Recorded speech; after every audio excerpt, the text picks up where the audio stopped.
want to change the world? Start off by making your bed. If you make your bed every morning, you will have accomplished the first task of the day. It will give you a small sense of pride, and it will encourage you to do another task, and another, and another. And by the end of the day, that one task completed will have turned into many tasks completed.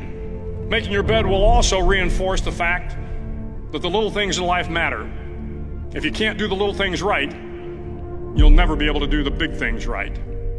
And if by chance you have a miserable day, you will come home to a bed that is made, that you made. And a made bed gives you encouragement that tomorrow will be better.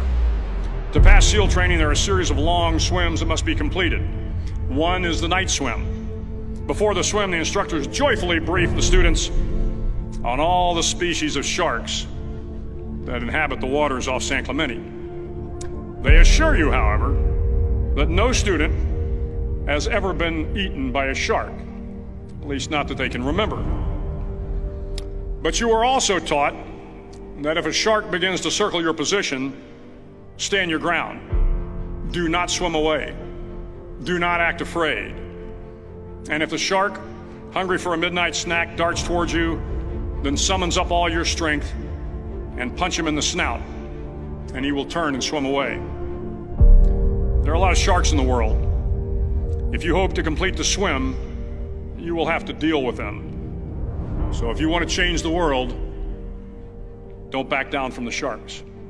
Over a few weeks of difficult training, my SEAL class, which started with 150 men, was down to just 42. There were now 6 boat crews of 7 men each. I was in the boat with the tall guys, but the best boat crew we had was made up of the little guys, the Munchkin crew, we called them. No one was over 5'5". The Munchkin boat crew had 1 American Indian, 1 African American, 1 Polish American, 1 Greek American, 1 Italian American, and 2 tough kids from the Midwest. They out-paddled, outran, and outswam all the other boat crews. The big men in the other boat crews would always make good-natured fun of the tiny little flippers the Munchkins put on their tiny little feet prior to every swim. But somehow these little guys from every corner of the nation and the world always had the last laugh, swimming faster than everyone and reaching the shore long before the rest of us. SEAL training was a great equalizer. Nothing mattered but your will to succeed, not your color, not your ethnic background, not your education, not your social status. If you want to change the world, measure a person by the size of their heart, not by the size of their flippers. The 9th week of training is referred to as Hell Week. It is 6 days of no sleep, constant physical and mental harassment, and 1 special day at the Mud Flats. The Mud Flats are an area between San Diego and Tijuana where the water runs off and creates the Tijuana Sloughs, a swampy patch of terrain where the mud will engulf you. It is on Wednesday of Hell Week that you paddle down to the Mud Flats and spend the next 15 hours trying to survive this freezing cold, the howling wind, and the incessant pressure to quit from the instructors.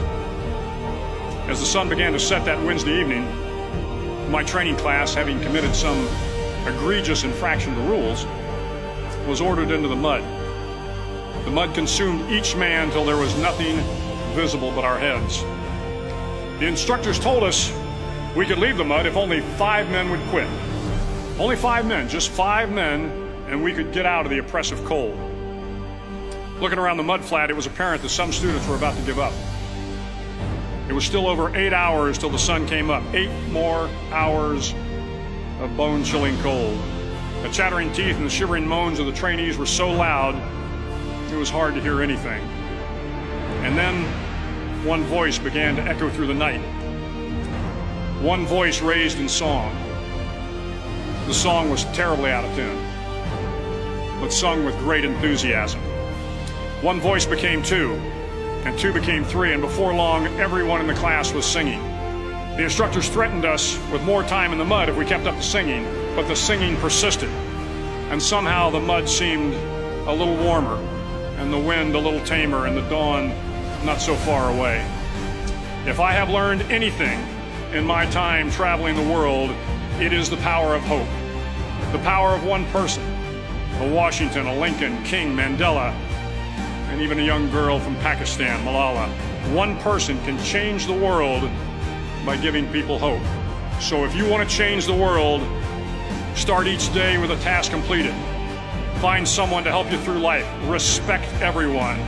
Know that life is not fair and that you will fail often. But if you take some risks, step up when the times are the toughest, face down the bullies, lift up the downtrodden, and never ever give up. If you do these things, the next generation and the generations that follow will live in a world far better than the one we have today. And what started here will indeed have changed the world for the better.